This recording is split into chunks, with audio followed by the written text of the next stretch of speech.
இது சமூக நீதி இயக்கம், இவங்க பாஜகவுக்கு வாக்கு கேட்கிறாங்கன்னு மட்டும் முத்திரை குத்துனவங்க இன்னைக்கு இந்தியா கூட்டணியோட கூட்டணியை புறக்கணிச்சதுக்கு காரணம் என்ன? திமுகவோட நாடகம் என்ன? அப்ப திமுக மொத்தமாக தகப்பன் மகன் மாப்பிள்ள எதுக்காக நீங்க மைசூருக்கு படையெடுத்தீங்க? கஜினி முகமது படையெடுக்கிற மாதிரி அங்க RSS ஓட என்ன பேச்சுவார்த்தை நடந்தது? இன்னைக்கு பாஜக அமைச்சரவையில என்ன இடம் கேட்டிருக்கீங்க? பாஜக நோக்கி எது மூவாயிட்டு போயிட்டு இருக்கீங்க? அப்ப முழுக்க முழுக்க தமிழ்நாட்டில் RSS கைப்பாவையாக RSS சித்தாந்தத்தை உள்வாங்கிய திமுக இன்னைக்கு மக்கள் மன்றத்தில் அம்பலப்பட்டு நிற்கிற. கடந்த காலத்தில் சொன்னோம், கருணாநிதி நாணயத்தை வெளியிடுறதுக்கு கி வீரமணி இருக்கிறார்.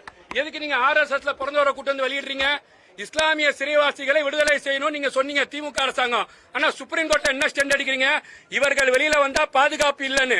அப்ப திமுக அரசாங்கம் RSS சித்தாந்தத்தையும் RSS கொள்கையும் கரைச்சி குடிச்சிருக்கு. நான் கேட்கிறேன், தமிழ்நாட்டில் ஒரு ரூபா கூட கொடுக்கல. மோடி அவர்களை பார்ப்பதற்கு யாரும் போக கூடாதுன்னு சொல்லி இதே முதலமைச்சர் முத்துவேல் கருணாநிதி ஸ்டாலின் அவர்கள் வீடியோ போட்டாரா இல்லையா?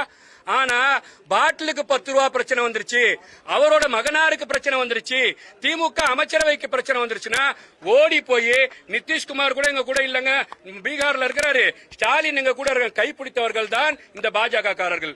இன்னைக்கு மக்கள் உண்மையாவே வெளிப்படையாக தெரிஞ்சிருச்சு.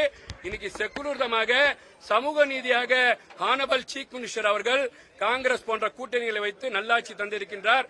இஸ்லாமிய மக்களுக்கு வருங்காலத்தில் உரிய இன்னைக்கு பாத்தீங்கன்னா மினிஸ்ட்ரி கொடுத்திருக்காங்க. என்னென்ன தேர்தல் வாக்குறுதிகளை கொடுத்தோமோ கண்டிப்பாக அது நிறைவேற்றக்கூடிய அதிகமான விஷயத்தை அவர்கள் செயல்படுத்தியிருக்கிறாங்க. இன்னைக்கு அமைச்சரவை கூடுது. பல இஸ்லாமியர் சார்ந்த விஷயங்கள் நீங்க சட்டமன்றத்தில் பார்க்க போறீங்க, வெளியில வரும் நான் சொல்றேன். நன்றி.